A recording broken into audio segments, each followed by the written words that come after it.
Here, this question has got to be directed towards Matt. Kevomatic at KSJ66. Hashtag AskMajorPod. What's the thought process that happens when you blow or forget a spot?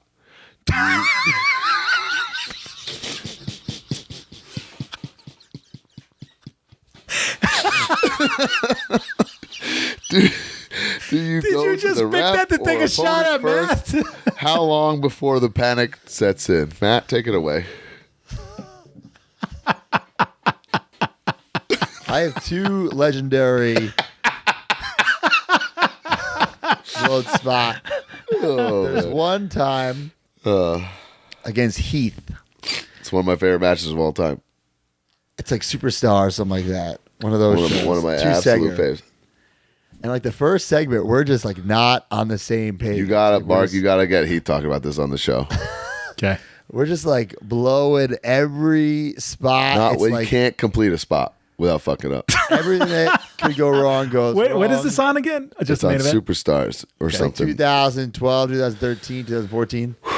Heath rolls on and goes, ask him to the ref, whoever it is. He goes, "Damn, what the fuck is he fucking doing, man?" Like he snapped. Like, And I don't know where I was at mentally that day, but I'm thinking this whole time, like, Heath, this fucking stupid redneck motherfucker.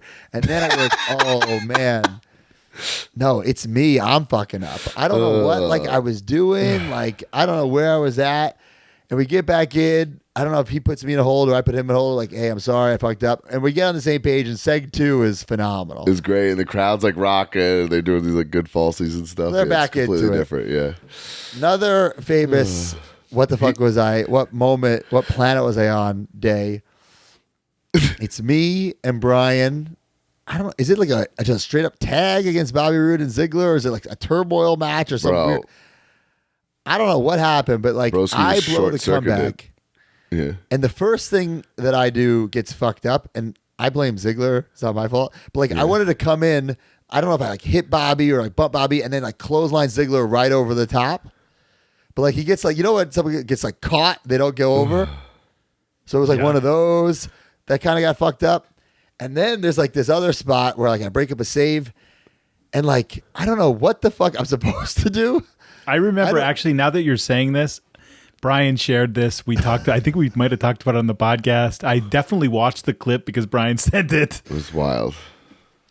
I don't know if I was supposed to like shit can him over or what happened, but like something happened where maybe I was supposed to shit can him over, but he was too close to like the rope, so I couldn't like shit can him because we were already there. So I just tried to like, grabbed him and threw him or whatever. no, so I major tried to like space. just like clothesline him So he's, over, like, but he's thinking, like, what are you forcing it. doing? It's like, it's wild.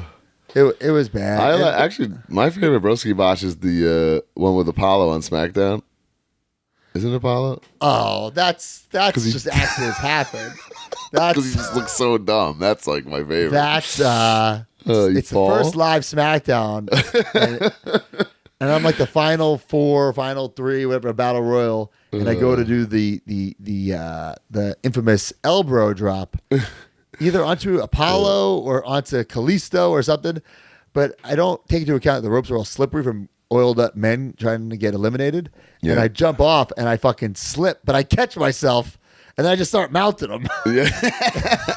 It's just like the doofiness of it. I've always appreciated. I didn't don't check social media for a week. know. Yeah. But then you told me, you told the story that for a while Broski would, if he knew he was coming off the ropes at some point in the match, sneak down, wipe off the oil Oh, from yeah. the rope Yes. to make this sure that day it I wasn't. do that. Yes. Yeah. Oh my Yeah. god.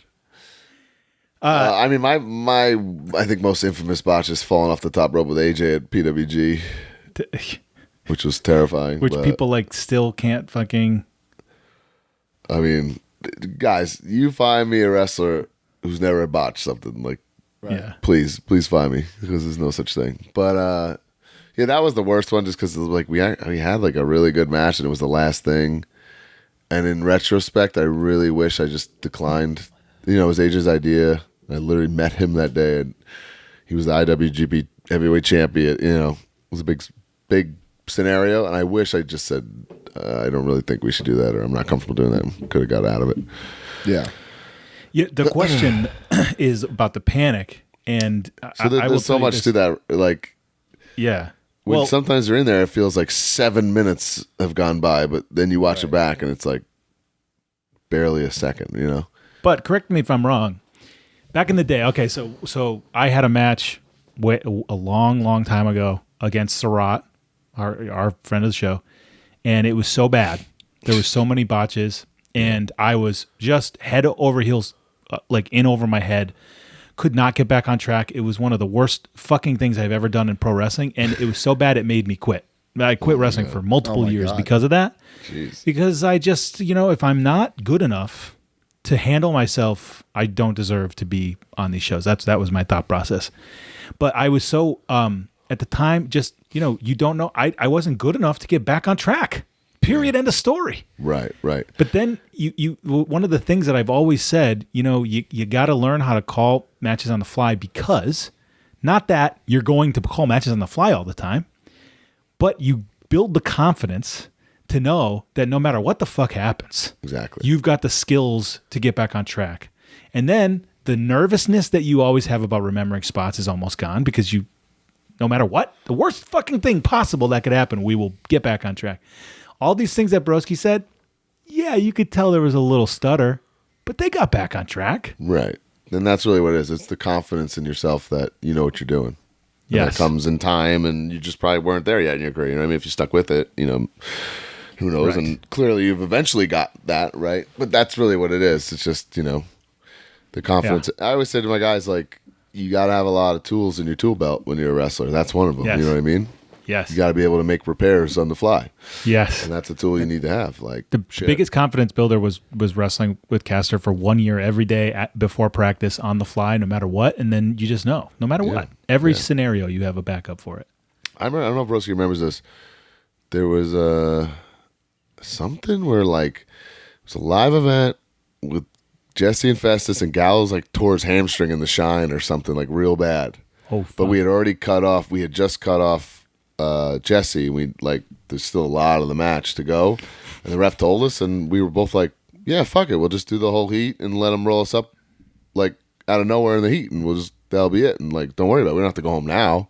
And, like, we were like so confident and easy minded about it, and we saved, like, so it wasn't this shitty 3-minute match and ruined the show. We did we filled a lot of the space that we were meant to, and it was still in the crowd popped, and it was fine. Yes. But it was like one of those things where it was like, normal people were like, wait, what? What happened to Festus? Like, if we reacted like that, we'd be in trouble. But instead we're like, oh no, it's cool, we got it. Like, But it was just the confidence of doing this for a while. Two very recent botches, or the most recent big botches for mine. My match against Cole Cabana at Creative Pro. He was my hero. I had never met him at the time. The one person I wanted to wrestle in my entire life. I was so excited for it. I thought this was my big opportunity. This is the biggest thing that I will ever do. And it's just, we got a nice little match. It's just in the very beginning. He's doing that crawl between your legs spot. I don't open my legs enough because I'm just kind of like not quick enough for that moment. Yeah.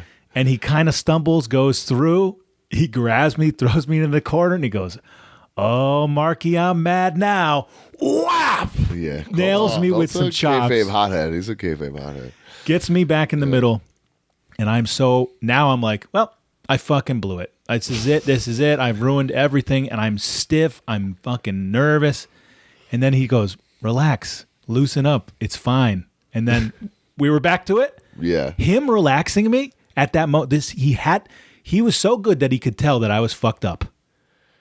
Got me back to being a pro wrestler, and then we had a great fucking match, and I'm very proud of it. End of the day, the only thing that happened was him going through my legs were a little bumbled. Right. Harmless. But that's also one of my favorite things, like, oh, you forgot the spot? Just talk. Ask your fucking opponent. Like, say something. Don't do nothing, because then, I mean, like... Yes. Trust me, the what's next? Oh my God. If I had a fucking $1 for every time someone asked me that, I'd be a fucking millionaire. Yeah.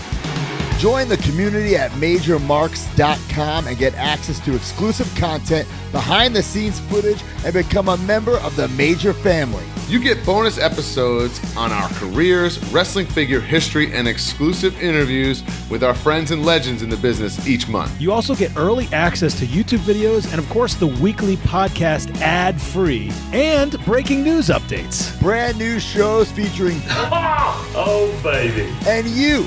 Each month, you can interview someone in the wrestling business with a captain's log. Also, buy, sell, and trade in our exclusive Facebook community where people have become friends in real life. Certain memberships include merch like monthly trading cards and quarterly mystery gifts. Become a Major Mark and join MajorMarks.com today.